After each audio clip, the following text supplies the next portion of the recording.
নমস্কার বন্ধুরা, সবাই কেমন আছেন? ভীষণ গরম পড়েছে, তাই এই সময় টক খাওয়া স্বাস্থ্যের পক্ষে খুব ভালো। তাই আজকের নতুন রেসিপি আম পোড়া শরবত আপনারা দেখতে থাকুন এবং ঘরেও বানিয়ে খাবেন, ভালো লাগবে। এই আম পোড়া বানানোর জন্য আম তো লাগবেই। আমটাকে ভালো করে আগে ধুয়ে নিয়েছি, ধুয়ে নিয়ে একে তেল মাখিয়ে নিলাম। তারপরে বিশেষ কিছু উপকরণ লাগবে না, এই যে গোটা লঙ্কা আর গোটা জিরে, এটাকে ভেজে নেব। আপনারা দেখতে থাকুন। আমটা আগে পুড়িয়ে নিই আর এটা ভাজি। তেলটা দিয়ে ভালো করে মাখিয়ে নেবেন আমটাকে পোড়ানোর আগে। তারপরে গ্যাসে এটাকে একটা বসিয়ে, নেট বসিয়ে, আঁচটা বাড়াবেন না, কম আঁচে এটা আস্তে আস্তে পুড়বে। পোড়া হলে ভালো করে ওপরটা পুরো কালো হয়ে যাবে, তারপরে আমটাকে নামাবো। অন্য একটা তাওয়ায় গোটা জিরে আর শুকনো লঙ্কাটাকে ভেজে নেব, হালকা ভেজে নেব।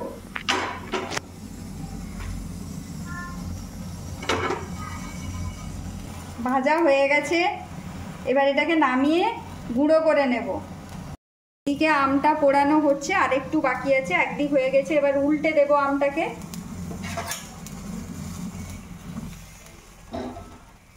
দেখুন এইভাবে কালো কালো হয়ে যাবে, একদিকটা একদম পুরো কালো হয়ে যাবে, তারপরে বুঝতে পারবেন যে আমটা পোড়া হয়েছে। যদি না কালো হয় তাহলে কিন্তু ভেতরে আমটা পোড়ানো ভালো করে হবে না। তাই একে মিডিয়াম আঁচে রেখে ভালো করে আমটাকে পোড়াতে হবে। তোমার জন্য আম পোড়া শরবত বানাচ্ছি, তুমি খাবে তো? খাবে তো? আচ্ছা, এইভাবে একদম চারদিক কালো হয়ে যাবে ভালো করে, তখন বুঝবেন যে আম পোড়া হয়েছে। যদি না কালো হয় তাহলে কিন্তু আমটা ভালো করে পোড়া হয়নি। এবার আমটাকে ছাড়িয়ে আপনাদের সামনে আসছি কি করে শরবতটা বানাবো, আপনারা দেখতে থাকুন। ছাড়িয়ে নেবেন, ছাড়িয়ে ভালো করে ধুয়ে নিতে হবে, কারণ পোড়া অংশগুলো কালো কালো হয়ে যায় তো, ওগুলো লেগে যায় আমের গায়ে। আমটা ছাড়িয়ে ভালো করে ধুয়ে নিয়েছি। এবার এতে পুদিনা পাতা লাগবে। আমাদের বাগানে পুদিনা পাতা হয়েছে, চলুন পুদিনা পাতাটা তুলে আনি। এদের বাড়িতে ঝুড়িতে পুদিনা পাতা লাগিয়ে রাখবে, এগুলো ছোট জায়গায়ও পুদিনা পাতা হয়। পাতাটাকে এতে করে একটু থেতো করে নেব, হালকা করে, বেশি নয়, হালকা করে একটু থেতো করে নেব।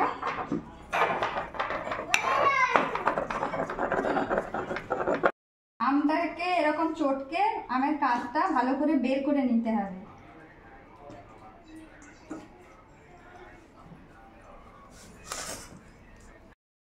পুদিনা পাতা দিলাম, তারপরে এটা হচ্ছে বিট লবণ, বিট লবণ লাগবে। তারপরে যেটা ভেজে নিয়েছিলাম আগে, জিরে আর শুকনো লঙ্কা, তাকে গুঁড়ো করে নিয়েছি, সেটা দিতে হবে। আর এটায় অল্প করে আছে চাট মশলা, চাট মশলা দিয়ে দিলাম। দিয়ে একে ভালো করে একটু জল দিয়ে মিক্সিতে ঘুরিয়ে নেব। একটু চিনি দেব, আমটা ভীষণ টক, নাহলে খাওয়া যাবে না। অল্প একটু চিনি দেব, চিনি দিয়ে একটু ঘুরিয়ে নেব মিক্সিতে। এবার এটা ভালো করে মিক্সিতে ঘুরিয়ে নিলাম। ঘুরিয়ে নিয়ে এবার এর সঙ্গে দিচ্ছি জলজিরা। জলজিরা অ্যাড করে রেডি হয়ে যাবে আমাদের আম পোড়া শরবত।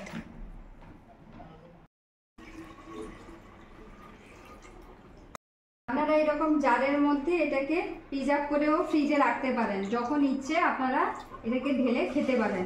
এটা এখনো 2-3 দিন রাখা যাবে। এবার আমি নিয়ে নিলাম আইস কিউব, বেশ ঠান্ডা ঠান্ডা হবে, এতে দিয়ে দিলাম। আমার আম পোড়া শরবত রেডি। এবার খেয়ে দেখি যে কেমন হয়েছে খেতে। দারুণ দারুণ, কোনো কথা হবে না। আপনারাও ঘরে বানিয়ে খাবেন, দেখবেন খুব ভালো লাগবে। আর এই ঠান্ডার সময় টক খাওয়া খুবই ভালো, বিশেষ করে দুপুরবেলা কোথাও রোদ থেকে এসে করে আপনারা এটাকে রেখে আপনারা ফ্রিজেও রেখে দিতে পারবেন, রেখে দিয়ে যে কোনো সময় আপনারা খেতে পারবেন। আম পোড়া শরবত বানাতে বেশি উপকরণও লাগবে না, যেটা হাতের কাছে পাবেন ওটা দিয়েই হবে। আপনাদের তো দেখালাম কি কি লাগছে। আর আম এখন সবার বাড়িতেই আম, আমরা বাঙালি মানে আম খুব পছন্দের। এখন কাঁচা আম আছে, তারপরে পেকে যাবে, আর সুযোগ পাবেন না কিন্তু চাইলেও আম পোড়া শরবত খাওয়ার। অতএব আম পোড়া শরবত খান। এবার তাড়াতাড়ি বানিয়ে ফেলুন আম পোড়া শরবত, আর আমাকে প্লিজ জানাবেন যে কেমন লাগলো রেসিপিটা। তাহলে দেখা হচ্ছে পরের ভিডিওতে। টাটা।